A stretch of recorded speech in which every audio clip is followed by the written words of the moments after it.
I have with me Professor Charity Manyeruke. She is the Dean of the Faculty of Social Studies at the University of Zimbabwe, just to analyze those results in the manner that we normally do in media. Professor Manyeruke, thank you very much for joining us. Now, thank you for inviting me. So when you look at the result and the disparity between urban and rural area voters, what does that tell you, and why do you think that is so? I think that the differences between the urban results and the rural results, really show, what the preferences of those people. If you look at the urban areas, it means that they were convinced in terms of what the MDC alliance was offering, in terms of their manifesto, political manifesto, but also the practical issues that they were relating to, and whereas the rural voter, I think they put more emphasis in terms of the mature and stable leadership of Idi Mnangagwa. They were looking at continuity in terms of government. I think they have really liked what Idi, how he has reformed Zimbabwe from November 2017. People have really generally suffered in Zimbabwe. This is a impoverished economy, in which unemployment is very high. So job creation is top priority. That's what Idi Mnangagwa has been emphasizing. And particularly also, he has been emphasizing on re-engagement. So for the people that are in the rural areas, and I should say farming communities, peri-urban areas as well, gave a lot of support to Idi Mnangagwa. I think because of the land reform, in which many Zimbabweans have benefited, and a lot of economic activities have been around, the farming communities. So that also explains why Zimbabweans have put a lot of support, particularly in the rural areas, peri-urban areas. And of course, even in the urban areas, Idi has also been supported. If you look at the results, even when you talk of Harare or Bulawayo, the margins there where Nelson Chamisa has support are not very huge. So it means that Mnangagwa has a fairly large support of the electorate in this case, which supported his candidature and therefore gave him a lot of support. So it's not like Idi has no support in the urban areas. He does have a lot of support, significant support, I should say. And in most cases it was actually, neck and neck, with Nelson Chamisa. But of course, Nelson Chamisa, I think he was offering, he was, attracting particularly the first-time voters, because they've seen no better. If we're talking of the past 2 decades, that's the period of, where the new voters, experienced, and they didn't experience good things. There was cash shortages, and also, isolation of Zimbabwe, and a lot of, there was no industrial growth. Even ICT development was really, is actually lagging behind. So, Chamisa was offering hope for the youngsters. But it doesn't necessarily mean that it's all the youngsters, as I have said. The youngsters also support, Idi Mnangagwa. We saw him interfacing with a lot of youth, interfacing with students from colleges, universities, and also, launching a lot of university programs. In particular, I know that he pronounced that his government was going to offer free access of internet in all universities. So that's speaking to the youngsters.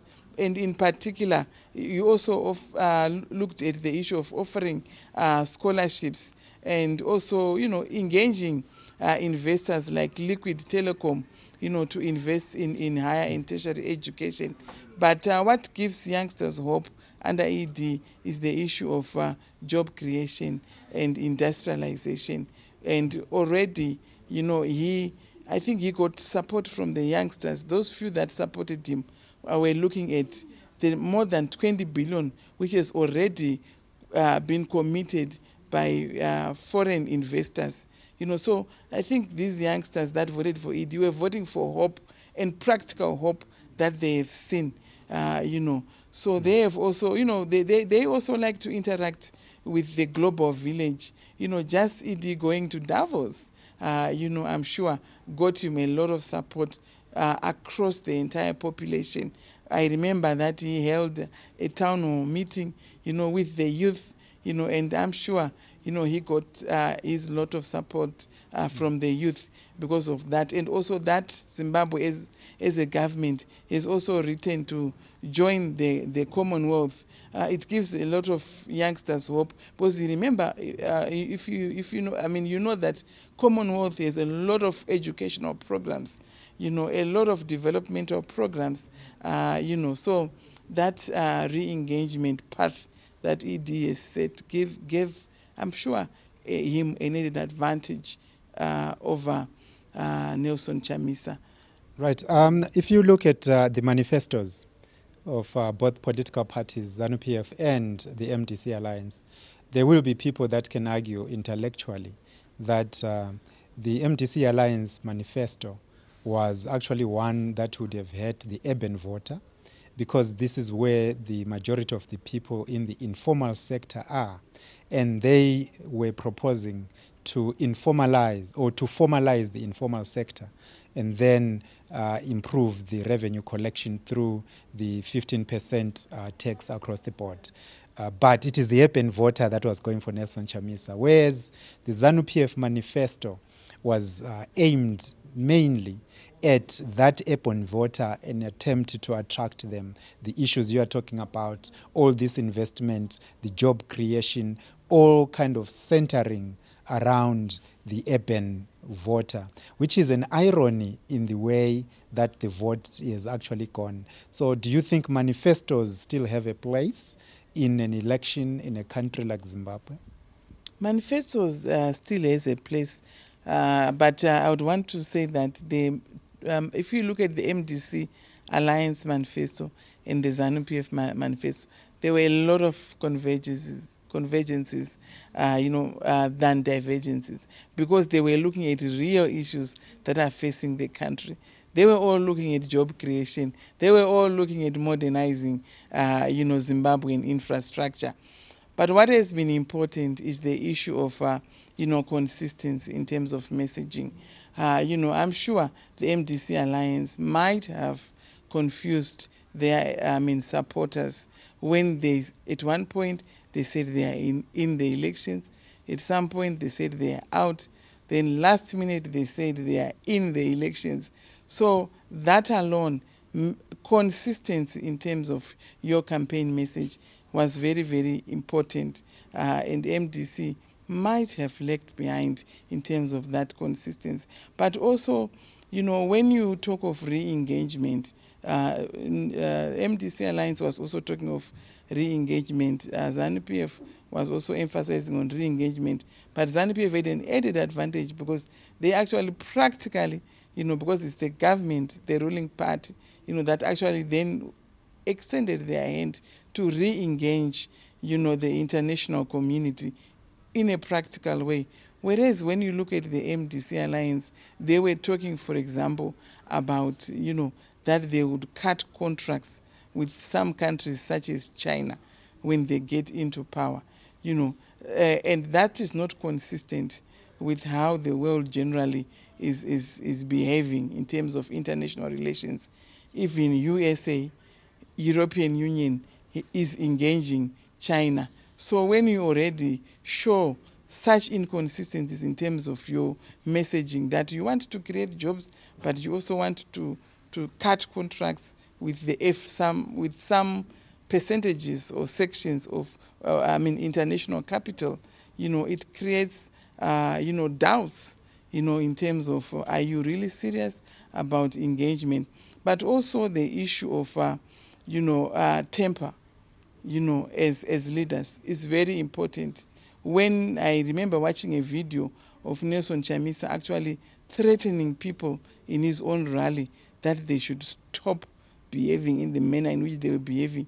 You as a leader, you can use your commissariat, or other people to control your crowds as compared to you actually confronting people and using such ways as stop it in a campaign.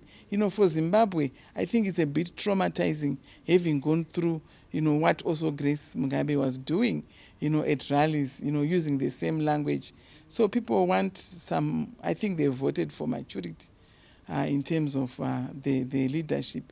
Yes, it was neck and neck, and in the end, ED won clearly, but I think the campaign messages for Chamisa must have let him down, in particular in terms of conduct, particularly, not respecting institutions such as ZEC, Zimbabwe Election Commissions. I remember when MDC Alliance just stormed the building of Zimbabwe Elections Commission, no appointment, nothing, they were rowdy.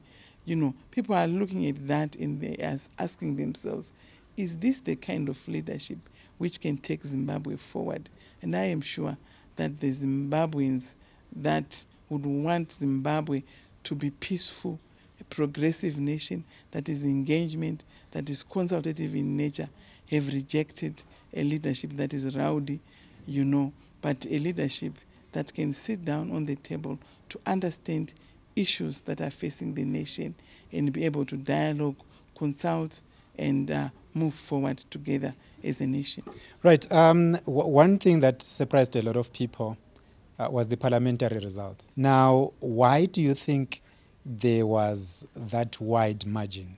Because 2/3 majority would allow ZANU-PF on its own to impeach any president from the opposition every week if they so wished. I think the rebranding mode that ZANU-PF went into was very crucial, in winning them more than 2/3 majority in parliament.